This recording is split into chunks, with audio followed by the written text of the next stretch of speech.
We got to be thinking.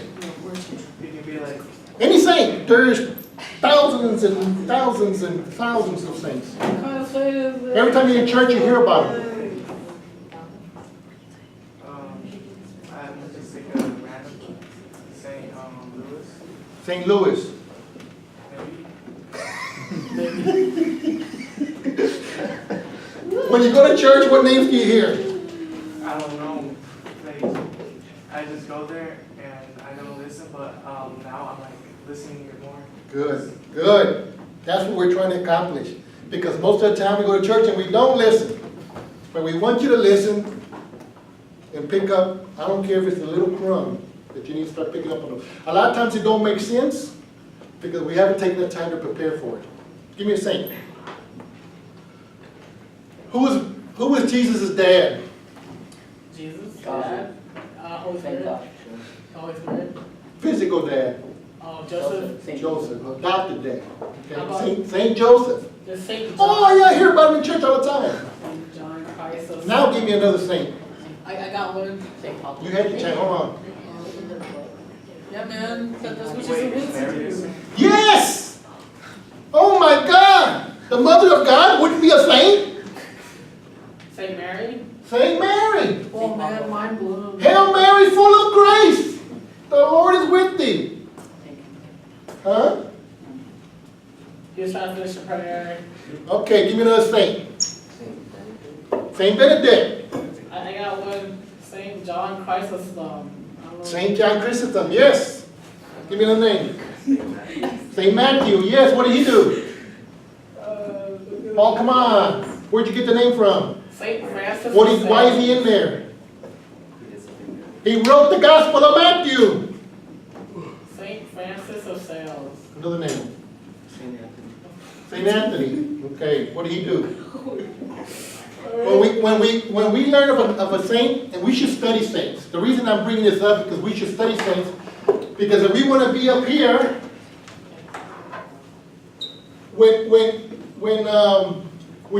when you try to, if you're a basketball fan or basketball player, What's basketball? what sport do you like to play? I don't have a sport. Oh, swimming. Yeah. Swimming. Okay. Who do you look to as a swimmer? There's this guy, I don't know, who I look up to? Yeah. My coach. Okay. So he's the one that teaches you how to swim, how to get better at it. Yeah. He trains you. Yeah. Okay. So if we want to get better at becoming a saint, what do we got to do? Follow. Follow previous saints. So you're saying, So we study previous saints to see how they did. wait, so I should take them up as a, wait, so basically I'm adopting their way of life-ish kind of way, like how they live their life. How they live their life. I should adopt how Because how did they live their life? to become a saint. Exactly. How did they live their life as a saint? When they became saints, because who were they following? Jesus. They were following Jesus. So basically we're just following our ancestors. Well, technically our ancestors, or not by blood. Your holy ancestors. Yeah. Because you don't want to follow an ancestor who's not up there. Oh. Because you want to follow up, you don't want to follow down. There's Saint Teresa. Saint Teresa, yes. What did she do? I don't know what she did. Okay, well you need to read up on her. Whenever you bring up a saint, you should know what they did. What was their strong point? 2 weeks ago, the church made somebody a saint. Anybody remember who that was? No, I don't.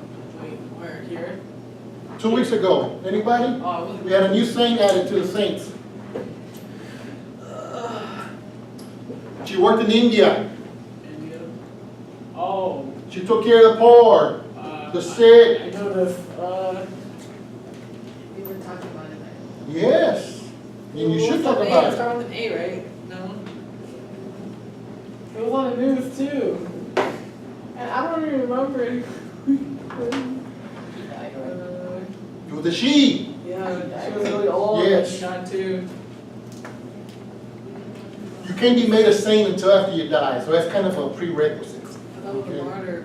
After you die, the church does investigation. There's different levels. First, you become blessed. So And wait, then you become a saint. wait, so BL and then with the with a dot, right? BL and someone's name, so the person's blessed, right? Like as in, like you know how saint with an S and T and a dot. In the old days, in the early church, anybody who followed Jesus, followed the way that he taught us, was considered a saint. Saint. Wait, so how many levels are There were holy people. You said there were 4 levels, so what are the 4? I didn't say 4. I heard like there was blessed and. There's levels.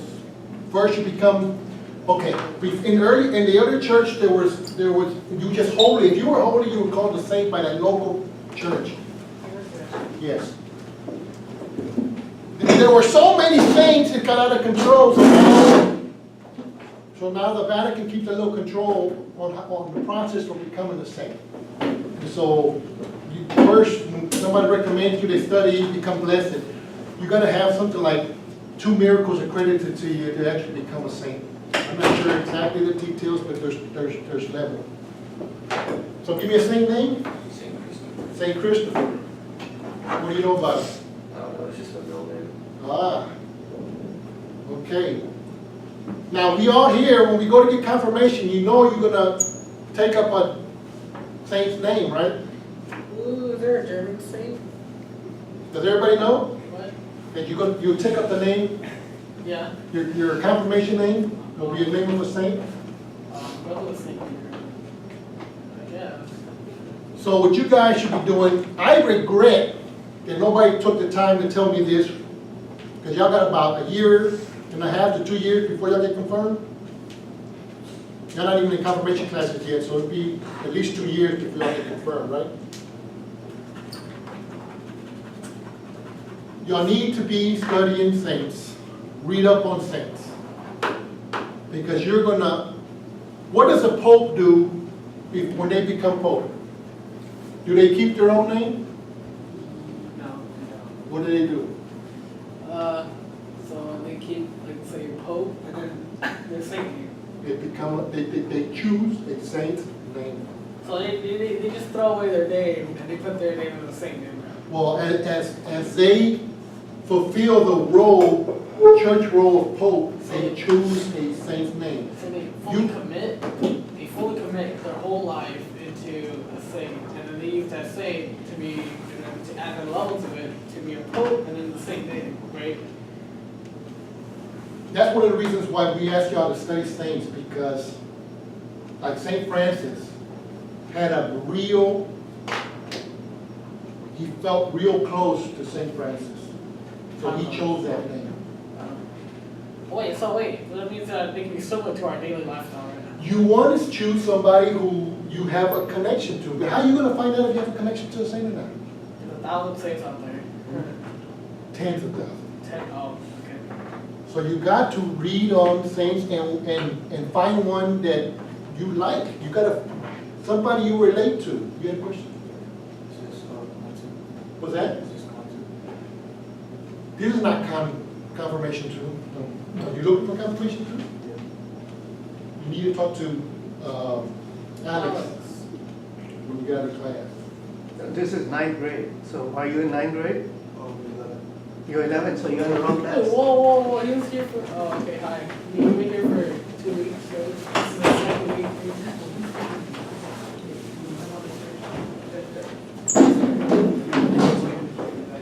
It's fine. So when y'all get confirmed, y'all gonna be asked to choose a saint's name. So take the time, once a week or something, choose a saint's name, read up on it. Why don't you go to a website called You Catholic? You Catholic. Okay? If you sign up on that webpage, they'll send you every day. There's so many saints that every day the church has a feast day for a saint. And it's a perfect way to learn about saints because they give you a 2-paragraph, 3-paragraph description of what that saint did. Question. Yeah. Let's say, can I take a survey or see if there was one saint that was similar to me? Yes. But what would that Well, be? you gotta be able to describe yourself first. Yeah, that's why we have a survey, right? You gotta describe yourself, what do you feel strongly about? What do you want, let me ask you this. What is St. Joseph famous for? I don't know. What does St. Joseph do? I still don't know. Who is St. Joseph? Who is St. Joseph? Who is St. Joseph? Whose father?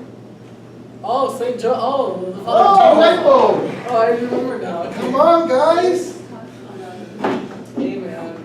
My term memory is like top notch. Saint Joseph, what is he famous for? He was the protector of Jesus, right?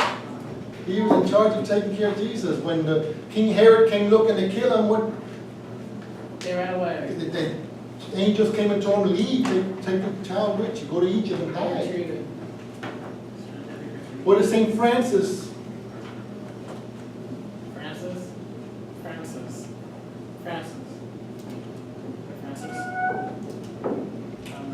He loved pets. Pets? What kind of pets? I don't remember, but he was like, he's the patron saint of pets. So you gotta learn, like I said, the best way you're gonna do it, go to your Catholic, sign up on their page, so they send you a daily, it'll tell you what every day they're celebrating a feast day. United States has certain feast days. Asia may have certain feast days, because they're gonna honor mostly what happened in that continent.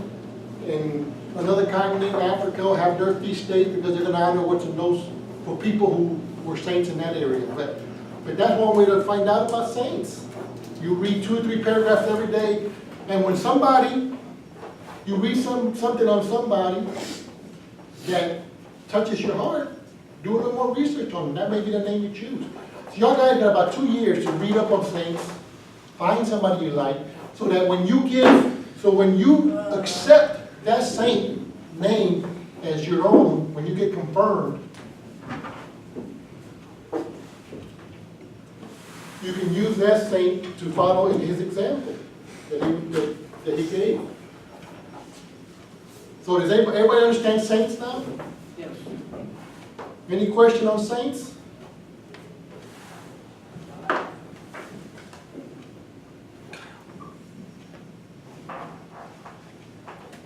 Okay. Well, let Mr. Neal go on. I want everybody.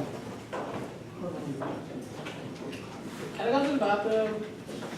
Go ahead, hurry up and come back. Okay. We're gonna wait on you. Make it quick. Okay. I want to drink some water.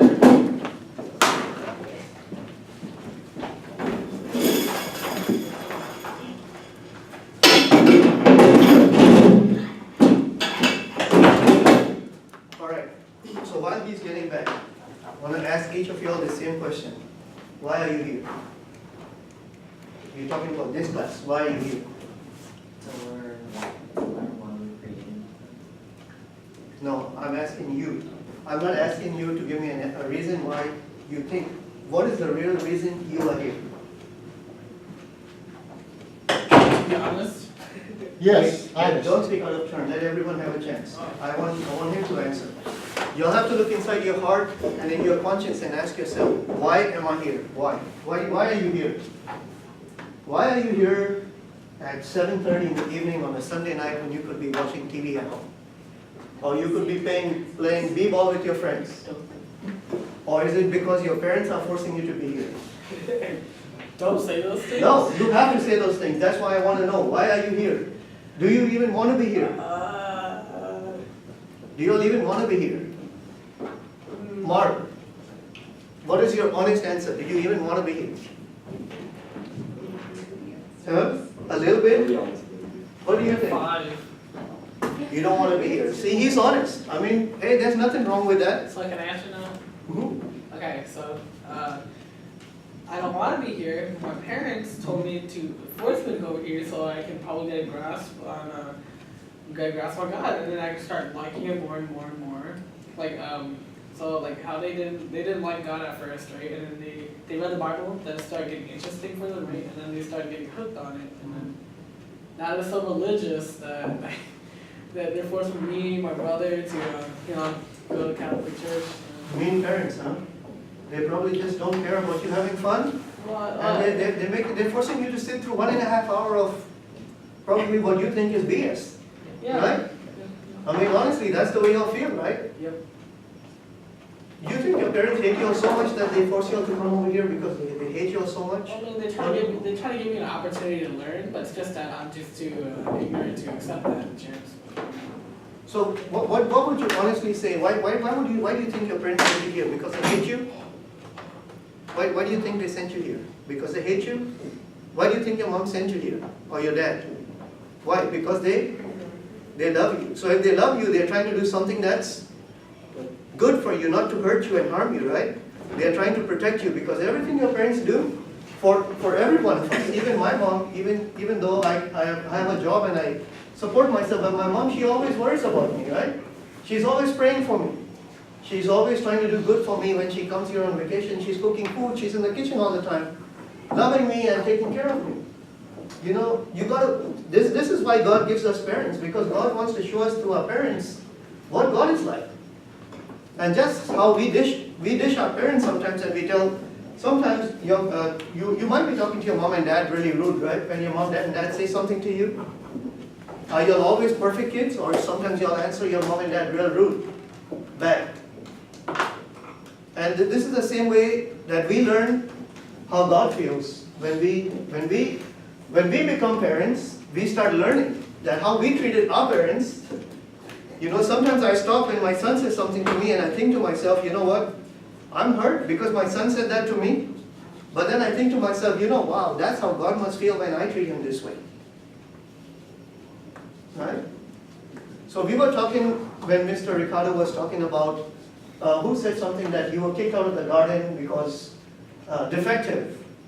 Defective what? Like Adam was defective, right? Something wrong in him that he was kicked out of the garden. But when God made Adam, did God make Adam defective? Yes. He made him defective? I think it was inevitable that you would have to say. Alright. When you have a car, like a car maker like Toyota, and they spend millions and millions of dollars on research, do you think they make a car that would crash, or they want to make a car that's going to be, what would you say, dependable and safe? Safe and dependable. There is a possibility that it will crash, but yes, it could be safe.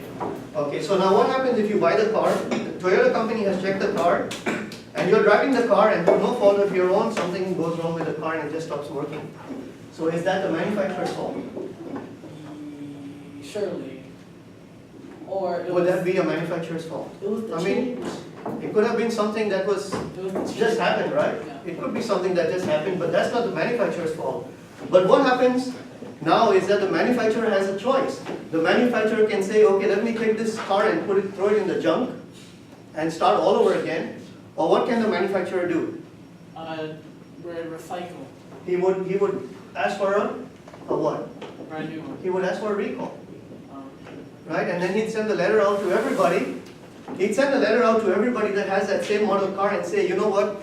We've had so many of these cars that the brake pads or the linings don't seem to. Have you ever heard that the manufacturer of Toyota or the manufacturer of a certain Ford company has recalled all the cars because they found some defect in it? Oh, So Volkswagen? yeah, so Volkswagen did that too, right? So now they call the cars back and they fix the car. They don't just take the car and throw it in the trash. So there was something wrong with the car, but it wasn't because the manufacturer made the car to have that defect. Do you think the manufacturer on purpose put a defect in that car and then sell it to you, so he's going to have to go to you later and recall the car and spend his money again to fix it for you? Does it make sense? So when God made us, He made us perfect, right? Then He gave us free will. Now when we have free will, the option to do right or to do wrong is in our hands. So if we do wrong, do we blame the Maker? No, we The don't. Maker is not at fault. But until we don't come to that realization, we are never going to understand God, because we keep asking the wrong questions. Look, every time there's a big or a bad there's like, what do you call a defect, like say natural disaster, right? That people have no control over. There's a natural disaster and a big volcano erupts, or say there's an earthquake or a bad thunderstorm where quite a few people die. And everybody starts, the first question everyone starts asking is what? Why? Why and where is God. Where is God? Why did he let this happen? Yeah, me. Now, I work in a restaurant, and I'm around a lot of oil fields, companies that work in the oil fields, so they're all around me. Have any of you heard of this term called fracking? Yes, yes. What is it? Yes, okay, so they take this long pipe, right? They put it inside the ground, right? And then next thing you know what they do, they spread it out this way, then they use water to go through the cracks, and then they suck back up the water again to take out the oil and the gas and everything else. Is it making Well, sense to you? first off, they blow it up first, and then they. Okay, That's amazing. so this is the earth, right? And then they have the core of the earth, right? And then there's this little thing where all the oil is, and this is basically what? There's water here, and then you have the earth on which we walk. Everybody agree with this? Yes. Now let me ask you a question. If you, any of y'all play soccer? Or even, let's say y'all play basketball, right? You know I kicked what? the ball before. Okay, you have a basketball. You have a basketball, Yes. and if I take a long, pointy object, and I take that ball and I start poking holes in it, what is going to happen to the ball? The ball's gonna It's die. going to deflate, right? Right. So guess what happens when the oil companies are fracking the earth from all over the place, and the earth is like a big ball. What's going to happen to the earth? It's gonna deflate. It's going to deflate. And you see, this is the reason why all the earthquakes and all of the tornadoes and all the floods are happening on the earth at this moment. It's not because God is sending all these disasters, but it's because of what man is doing to the earth. Actually, it's plate tectonics. That's a very good thing. Okay, plate tectonics. Oh, What is plate? The Oh, earth, I see your point okay, now. the earth is covered with plates, right? Y'all all agree to that? Y'all have studied geography. The earth is covered with plates. So actually the plates, it's not one whole circle of earth. There's one plate on top of the other plate. You all agree? Yep. Alright.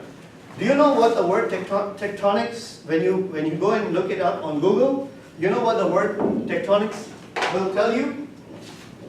It's the word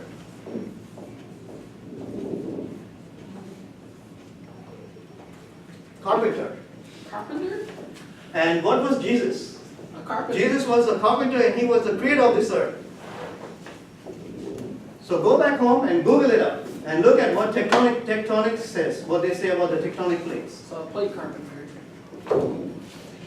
Well then, that blew my mind. I didn't realize that. Okay, so you see the thing is, why was man, that was the first question he asked you, why did God create man?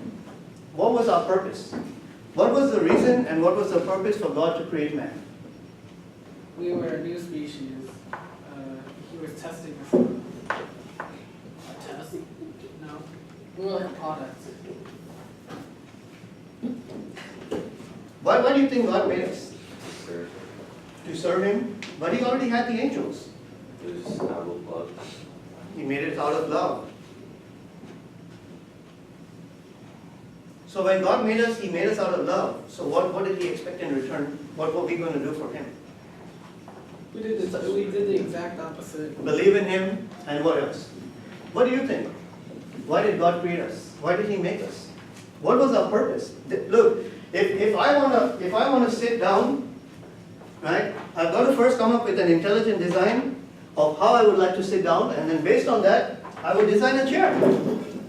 Right? First I would come up with a concept that I need this, right? How do we come up with the computer or the television or whatever? The first thought was man has a concept and he comes up with this idea, look, I want to build something that's going to do a certain task and it's going to do a certain function. It has to perform to a certain function. And if it performs to that function, then that unit or whatever I've created meets the goal for which it was created. And if it doesn't, then it's of no use to me. then all it needs is to end up in the trash heap, right? And that's how science progresses, because we start off with the notion that we need to do something, or I need to make something to make my life easier. Like a vacuum cleaner. If I take a vacuum cleaner and I start off with the premise that, hey, I want something to suck up the dirt from the carpet. So after I got that thought in my mind, then I start working towards achieving that goal, right? So the same way, God must have had some thought in his mind, why do I need man? Why? Why would God need man? So let's start from the beginning.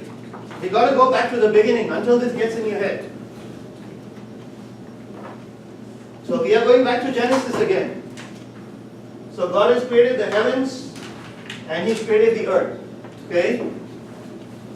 He separated the land from the water, the sky from the earth, water from water. So we have water in the clouds and water on the earth. And what else has God done? He's created fish in the sea.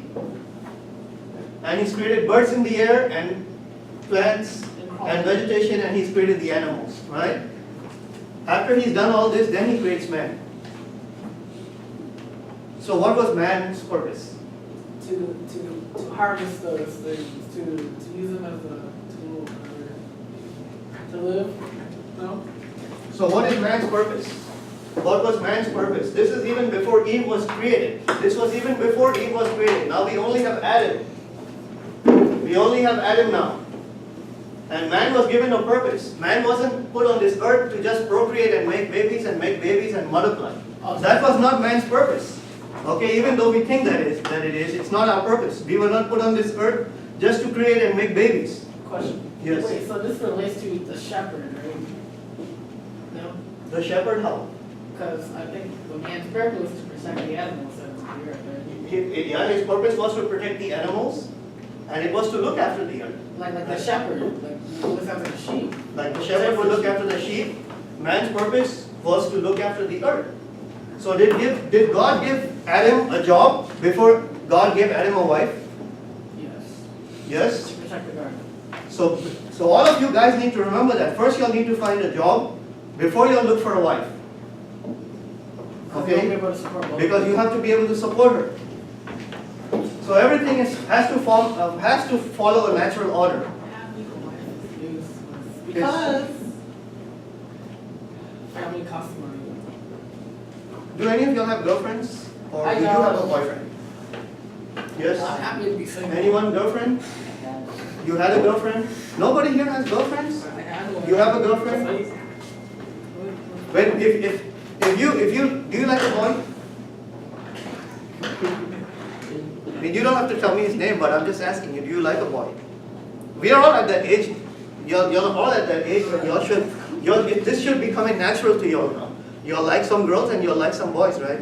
If you like a girl, how would you get to know her? Talking. You talk to her. But I can't talk to her. So first of all, to talk to somebody and to hold a conversation, how many people do we need? We need two. So what does one person have to do and what does the other person have to do? One person has to talk and the other person has to? No. One person has to talk and one has to listen, right? So supposing one person just tells the other person that, hey, I'm not interested in what you have to say, you just shut up and only I'm going to talk. And I go to that person and I'm talking. And I'm talking, and every time that person opens their mouth, I tell them, shut up. I don't want to hear what you have to say, just listen to what I'm telling you. Talk. How long do you think that relationship would last? It would last forever. It wouldn't last at all, right? Okay, so why do we expect that our relationship, when we treat God the same way, we treat Him the same way, why do we expect our relationship with God to go anywhere? Because when God speaks, okay, then we are supposed to Respond. listen. And when we speak, we expect God to Listen. right? That's why when we talk to God, we talk to Him through what? What do we do when we talk to God? What do we call it? We call it prayer. Very good. We pray to God because we are talking to God and we asking Him for something, right? Now let's suppose I ask you this. If she has a really good friend, right?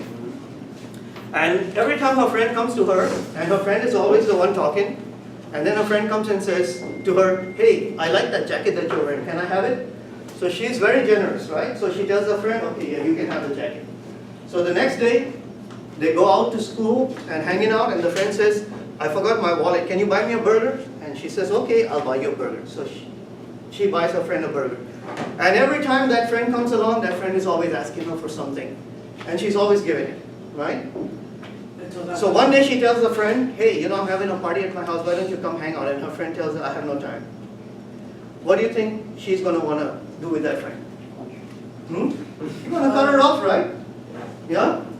So just think, this is what we do with God all the time too. Because only we go to God when we need something. And whenever we go to God, all we are doing with Him is telling Him, I want this, I want this, I want this, I want this. Right?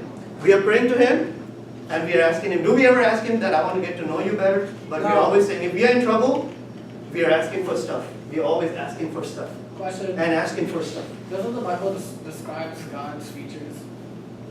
Features. Features. Yes, God has features. What kind of features? He has features because Jesus said, if you have seen me, you have seen the Father. So then, how do we know what the Jesus looks like? You don't? But then doesn't the Bible describe that? No, the Bible doesn't describe Jesus. All it describes is two things. It tells you what his hair was like and what the color of his skin was. So his skin was dark, Wait, almost bronze, and his hair was like lamb's wool, so it was like a Negro's hair. Okay? That's the only two things we know about him. that changes my day.